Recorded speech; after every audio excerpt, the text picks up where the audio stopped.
No one tells you that a marriage can feel lonely even when the bed is shared, the house is full, and the world thinks you're happy. From the outside, Daniel and Sarah looked like a perfect couple. 10 years together, 2 kids, a home filled with photos, laughter, routines, and responsibilities. But behind closed doors, behind polite smiles and quiet dinners, something essential had slowly disappeared. Not love, not respect, not loyalty. Desire, and Daniel felt it slipping away day by day, night by night, until the silence between them began to scream. It didn't happen suddenly. That's the part people don't understand. A sexless marriage doesn't begin with rejection. It begins with exhaustion, with stress, with not tonight, with maybe tomorrow, with work deadlines, children crying, bills piling up, and emotional distance disguised as maturity. Daniel remembered when Sarah used to reach for his hand without thinking, when a simple look could turn into laughter, when closeness felt natural instead of negotiated. Back then, intimacy wasn't scheduled. It was spontaneous, alive, real. Now, nights felt heavy. He would lie beside her, staring at the ceiling, listening to her breathing, wondering when things changed and why he didn't notice sooner. He missed being wanted, not just physically but emotionally. He missed feeling chosen, desired, needed in a way that went beyond fixing things, paying bills and being a good man. He began asking himself questions he never thought he would ask. Is this normal? Is this just marriage? Or is something deeply wrong? Sarah wasn't cold. She wasn't cruel. She wasn't cheating. She was simply distant in a way that felt impossible to confront. Whenever Daniel tried to talk, the conversation turned practical. We're tired. Life is stressful. You're overthinking. And maybe he was. But the emptiness didn't feel imaginary when he lay awake at night with his thoughts racing and his heart heavy. Physical closeness had become rare, but emotional closeness had become even rarer. He started blaming himself. Maybe he wasn't attractive anymore. Maybe he wasn't romantic enough. Maybe he had failed without realizing it. He tried harder. Compliments, helping more, planning small surprises, being patient, being understanding. But effort without connection felt like pouring water into a cracked cup. Nothing stayed full for long.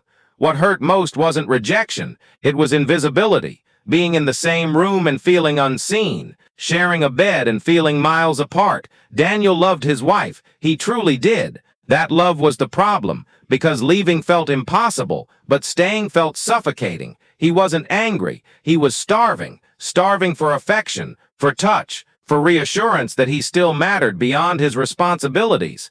Sarah, on the other hand, felt overwhelmed in her own quiet way. She loved Daniel too, but her mind was always elsewhere. Work pressure, family expectations, emotional fatigue she didn't have words for. Intimacy felt like another demand instead of a refuge. She didn't understand how deeply the absence was affecting him because to her, love meant stability, loyalty, and commitment. She assumed Daniel understood that. She assumed he was fine. That assumption slowly poisoned their connection. Daniel began to feel ashamed of his needs. He wondered if wanting closeness made him weak or selfish. Society told him to be strong, patient, grateful, so he swallowed his feelings and smiled. But silence doesn't heal, it hardens, and inside, resentment began forming not as anger but as sadness, a quiet grief for the marriage he thought he had and the man he used to be inside it. Some nights he would sit alone in the dark after everyone was asleep, scrolling through stories of other marriages, searching for answers.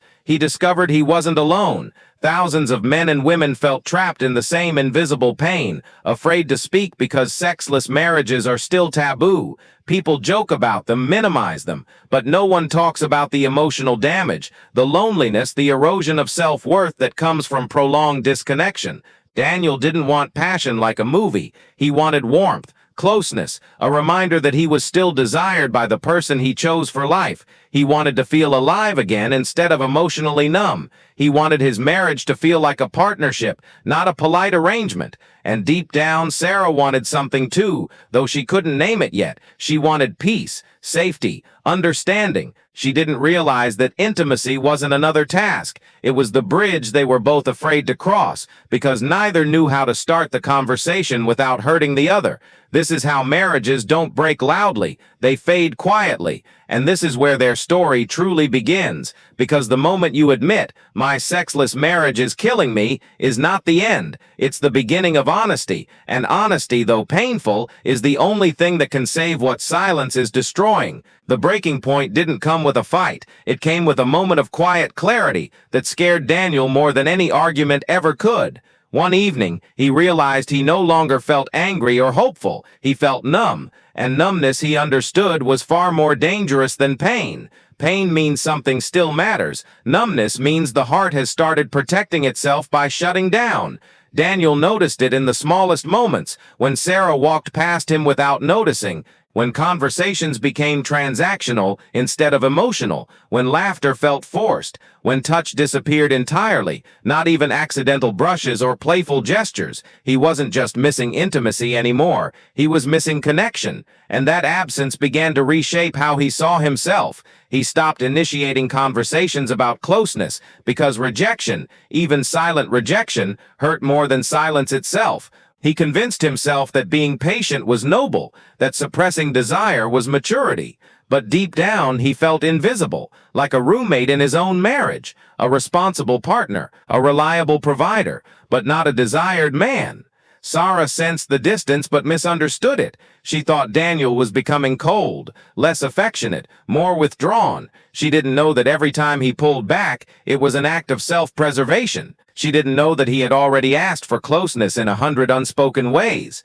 To her, his silence felt like pressure lifted. To him, it felt like abandonment.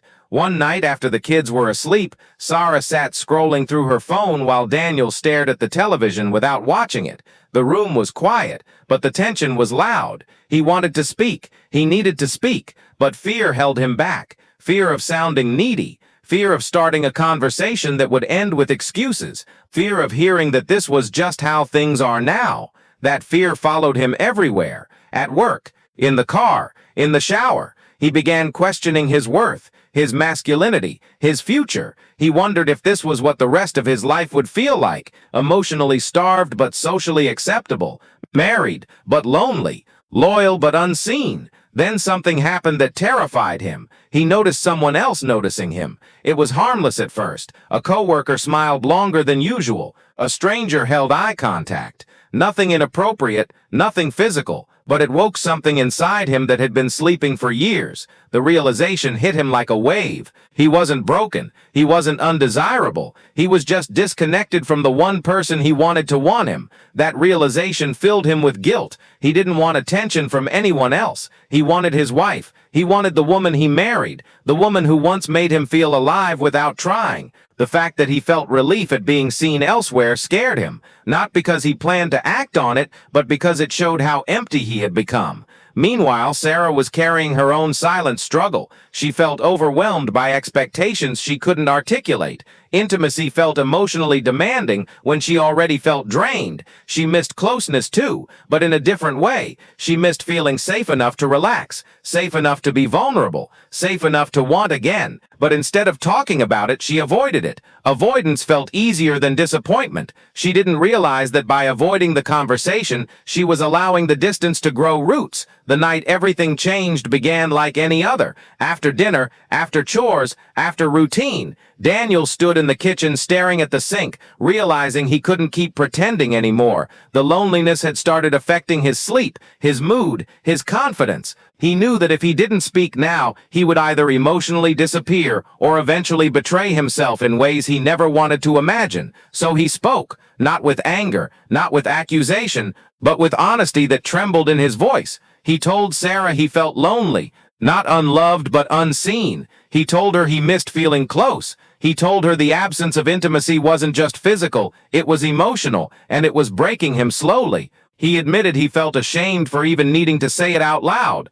Sarah didn't respond right away. She was stunned, not because she didn't care, but because she hadn't realized how deep the wound had gone. She had assumed silence meant acceptance. She had assumed love meant endurance. She felt defensive at first, then sad, then scared, because she loved him too. She admitted she felt pressure, exhaustion, and fear of not being enough. She admitted that intimacy felt complicated, not comforting, because she didn't feel emotionally safe enough to open up. She hadn't known how to say that without sounding cold or broken. For the first time in years, they were both honest. The conversation didn't fix everything. It wasn't magical. It was messy, painful, emotional. There were tears. There were long pauses. There were moments when they almost shut down again. But something important happened that night. They stopped pretending. Daniel realized that his pain wasn't selfish. Sarah realized that her avoidance wasn't harmless. They both saw how silence had slowly become their enemy. Still, fear remained.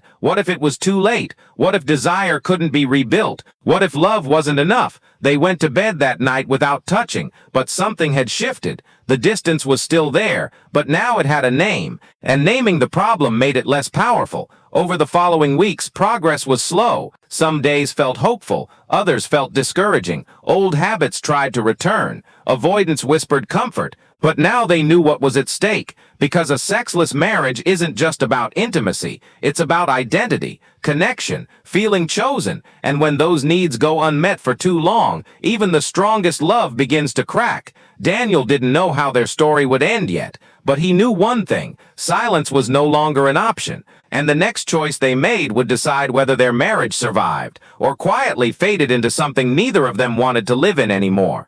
The weeks after that conversation were some of the hardest and most honest Daniel and Sarah had ever experienced.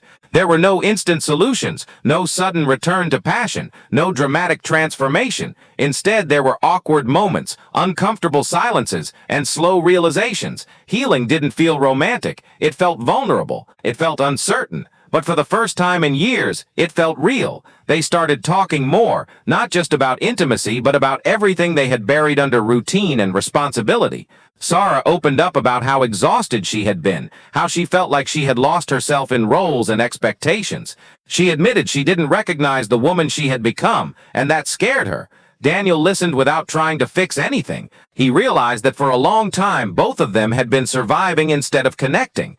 Daniel also opened up in ways he never had before. He spoke about how invisible he had felt, how the lack of closeness had slowly eaten away at his confidence. He admitted he had questioned his worth and his future. Saying those words out loud felt terrifying, but also freeing. Sarah finally understood that this wasn't about physical desire alone. It was about emotional safety, reassurance, and feeling chosen every single day. They agreed to stop avoiding discomfort, to stop pretending everything was fine when it wasn't. They didn't promise perfection. They promised honesty. Some nights, nothing changed. They lay in bed with space between them, still learning how to rebuild trust in closeness. Other nights, small gestures returned. A hand held longer than usual, a conversation that lasted past midnight, laughter that didn't feel forced.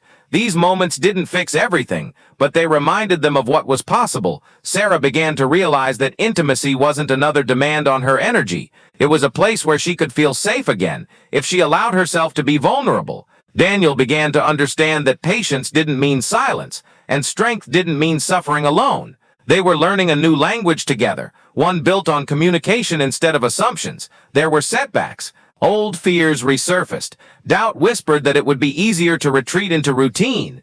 But now they knew what silence cost them, and neither wanted to pay that price again. One evening, months later, Daniel noticed something simple but powerful. Sarah looked at him the way she used to, not with obligation, not with distance, but with recognition. It wasn't about passion in that moment. It was about presence, about being seen. That night, closeness returned, not as a performance, not as pressure, but as connection. Slow, honest, human, and for the first time in years, it didn't feel forced or fragile. It felt earned. Not every story ends this way. Some couples discover that honesty leads them in different directions, and that truth matters too, because staying silent to preserve comfort only destroys you slowly. Whether together or apart, choosing honesty is choosing life. Daniel and Sarah didn't fix their marriage by pretending harder. They saved it by speaking when it was uncomfortable, listening when it hurt, and facing the truth together instead of alone.